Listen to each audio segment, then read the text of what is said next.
Halo gengs, Assalamualaikum warahmatullahi wabarakatuh. Apa kabar di hari ini? Tentunya masih di seputaran ternak puyuh ya, tentang seputaran ternak puyuh lah pokoknya. Di kesempatan kali ini tadi ada yang menanyakan masalah sebaiknya kalau pemula pelihara berapa, terus kemudian habis pakannya berapa. Nah, itu sudah kita jelaskan di video yang satunya ya. Jadi mohon rekan-rekan itu gimana ya? Sebenarnya ada itu di konten-konten saya itu ada. Maksud saya itu di setiap kali eh, melihat video, di like atau ditekan tombol jempol itu loh. Jadi kan nanti bisa berkelanjutan terus di subscribe. Artinya biar nanti di seputaran-seputaran itu tahu tentang informasi gitu. Nah, kemarin juga ada terima kasih yang dari Sumatera Barat 9 bulan mengikuti channel saya. Alhamdulillah berhasil Pak Edi, walaupun dihantam dengan harga pakan yang terus menerus mengalami kenaikan, tapi alhamdulillah 9 bulan mengikuti channel saya. Terima kasih, kita sama-sama bisa berbagi. Artinya saya senang kawan, artinya saya bangga kalau memang ada yang mengucapkan terima kasih dari 9 bulan itu mengikuti channel saya, sehingga dia setiap harinya itu terus nonton apa yang saya update terbaru, dia nonton, dia nonton, dia nonton. Maksud saya seperti itu. Jadi kita biar supaya tidak ketinggalan berita informasi tentang seputaran ternak puyuh. Dan juga bukan berarti saya yang paling pinter, saya yang paling mengerti soal puyuh, tidak. Kita sama-sama belajar di sini. Pak Edi mungkin untuk menaikkan reputasi minta subscribe segala macam, enggak kawan. Biar nanti YouTube-nya laku, biar nanti gaji dari YouTube besar. Urusan gaji, urusan rezeki, nggak usah kita bahas kawan. Nggak usah kita pikirkan. Intinya kita cari, kita usaha. Soal rezeki mau banyak, mau dikit, tetap kita syukuri. Mau gaji saya, konten saya besar dari YouTube, mau enggak, yaitu wallahu alam bisawab kawan. Kita sama-sama di sini mengedukasi, sama-sama belajar. Tujuan saya seperti itu. Bukan kok kita untuk mendongkrak supaya gaji saya itu besar di YouTube. Kalau itu mudah kawan. Saya buat konten yang kira-kira lari dari topik pembicaraan, lari dari keseharian, pasti rame di situ, banyak yang komen, kemudian channel saya melambung. Itu sudah saya pikirkan hal-hal yang seperti itu. Umpamanya kita melihara puyuh 100 ekor, terus kita penghasilan sehari 150 bersih. Kan itu hal yang nggak mungkin. Nah itu kan bisa saja saya itu tujuan saya untuk mendongkrak YouTube saya agar supaya dapat gaji besar, tidak kawan. Bisa saja saya bermain seperti itu kan. Cuman kan untuk apa? Kalau kita mengedukasi kebohongan, kalau kita mengangkat sebuah berita yang tidak masuk akal, artinya ya hanya akan menyesatkan kawan-kawan peternak gitu loh. Makanya di sini ayo di-subscribe. Yang belum belajar yuk, ayo sama-sama belajar. Ada yang komen juga, Pak, ternak puyuh bau. Kalau hanya cuman untuk membuang-buang duit, ternaklah puyuh. Bau, tidak ada hasilnya. Jangankan hasil, untuk balik modal saja sulit gitu. Ada juga yang beberapa pendapat itu ada yang seperti itu juga. Tetapi ya itu tadi kawan. Jadi kita sama-sama kita belajar di sini. Nah untuk itu coba kita di sini ada beberapa yang menanyakan dari akunnya Budi Hartono. Nggak tahu ini dari mana, Mas Budi Hartono. Assalamualaikum Bang, mau tanya seputaran ternak puyuh soal pemberian pakan dari umur 0 sampai 35 hari. Berapa kali sehari dan berapa banyak dalam 100 ekor? Ini pertanyaan kawan, bukan saya mengada-ngada cerita. Ini di kolom komentar. Ya, Assalamualaikum Bang, mau tanya seputaran ternak puyuh. Soal pemberian pakan dari umur 0 sampai 35 hari, berapa kali sehari dan berapa banyak dalam 100 ekor. Ya.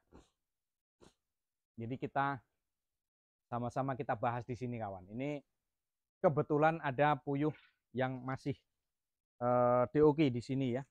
Jadi di sini masih ya sekitar umur 5 harian lah ini, 5 hari atau 6 hari lah. Sekitar itu. Jadi menyikapi pertanyaan tersebut, baik dulu Bang, terima kasih sudah mampir di channel, sudah memberikan beberapa pertanyaan tentang pemberian pakan dari usia 0 sampai 35 hari. Kalau masih dari 0, dari umur sehari, kita pindah ke kandang box seperti ini. Itu pemberian pakan gimana? Pemberian pakan dihalusi kawan. Dihalusi. Halus gitu. Jadi setelah dihalus, maka terus kemudian kita berikan kepada puyuh. Nah, sudah itu baru di tempat air minumnya yang seperti ini, kita kasih batu kerikil. Bukan batu nisan, kalau batu nisan lain lagi nanti. Ya.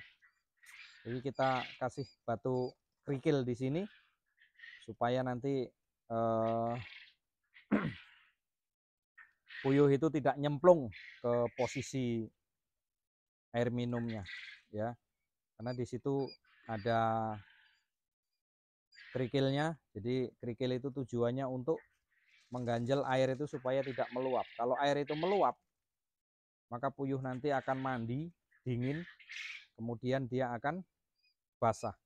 Kalaulah sudah basah ya sudah. Payah dia kalau sudah basah, kedinginan, angka kematian menunggu kawan. Jadi untuk itu kalau bisa dikasih batu kerikil biar dia tidak nyemplung langsung. Baik, kembali ke pokok permasalahan.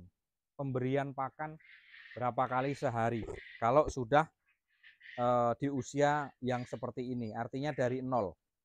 Kalau dari 0 kawan, itu kita tidak bisa memperhitungkan.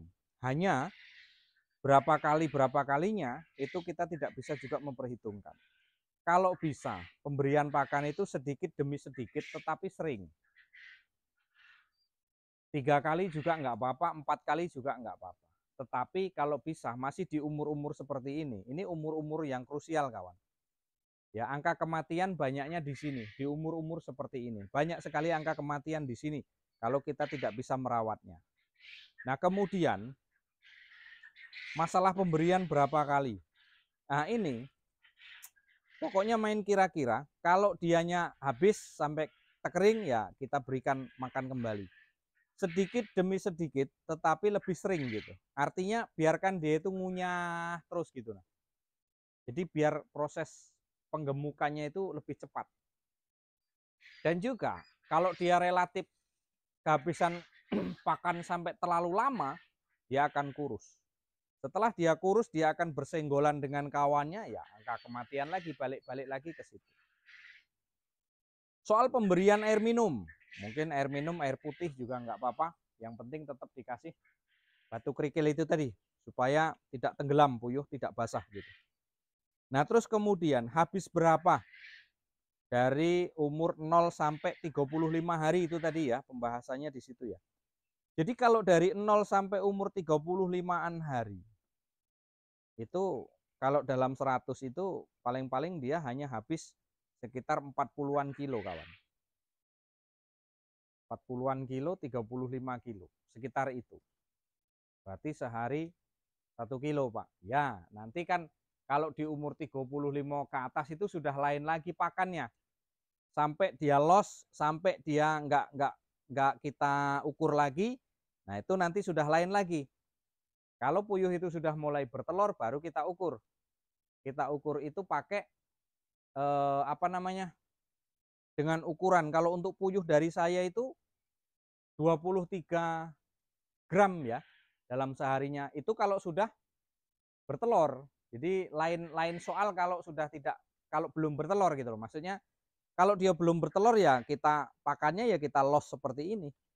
Kita belum menggunakan takaran. Tetapi kalau saya pribadi, kalau sesudah dia bertelur normal, baru kita takar. Kalau tidak kita takar, nggak ketemu kawan. Dengan perhitungan nggak ketemu. Banyak yang seperti itu. Banyak yang kendalanya seperti itu. Nah, rekan-rekanku semuanya, terima kasih ya. Itu tadi kalau untuk masalah pemberian pakan berapa hari sekali dari usia 0 sampai usia 35 hari. Kalau masih kecil seperti ini sampai 2 minggu, itu masih seperti ini kawan. Nanti kita menggunakan ada wadah pakannya beda lagi. Kalau ini sebatas sampai umur 10 hari kita serak, kita tabur di situ. Lewat dari 10 hari kita nanti sudah menggunakan wadah pakan yang sudah disiapkan, dikasih kawat biar nggak dicekeri gitu. Terus kemudian kita pindah. Kita pindah itu kalau biasanya saya pindah itu ke kandang pembesar, itu di umur-umur 16-15 hari kita pindah ke kandang pembesar. Setelah itu pakan di situ saya nggak main ukur. Ya, ketika saya pindah ke kandang sini, ini kandang pembesaran. Ini di umur 20 kok 20. Di umur sekitar 15 hari. Ini ke sini larinya. 15 hari. Ya, terus kemudian pemberian pakan. Ya sudah, kita penuhi di situ. Biarkan dia makan sampai puas di situ. Kita penuhi, jangan sampai ada terjadi kekosongan di situ. Ya, itu masih ada, nanti kita berikan. Jangan sampai terjadi kekosongan. Ya, kawan-kawanku, di sini sampai umur berapa, Pak? Terus naik ke kandang baterai petelur. Biasanya di sini mulai belajar bertelur itu, ya, mulai belajar bertelur. Kemudian kita pindah ke sini, ke kandang petelurnya. Ini kandang petelurnya yang ada wadah telurnya langsung ke depan. Jadi tidak lagi kita mengambili untuk masuk ke dalam. Ya, rekan-rekanku semuanya, terima kasih sekali sudah hadir di channel, sudah ikut turut partisipasi, komentar, dan juga terima kasih yang sudah subscribe. Terima kasih juga yang belum nonton, yang belum subscribe, ayo di subscribe biar supaya kita sama-sama lancar kawan. Kurang lebih mohon maaf, salam ceketer dari Jambi.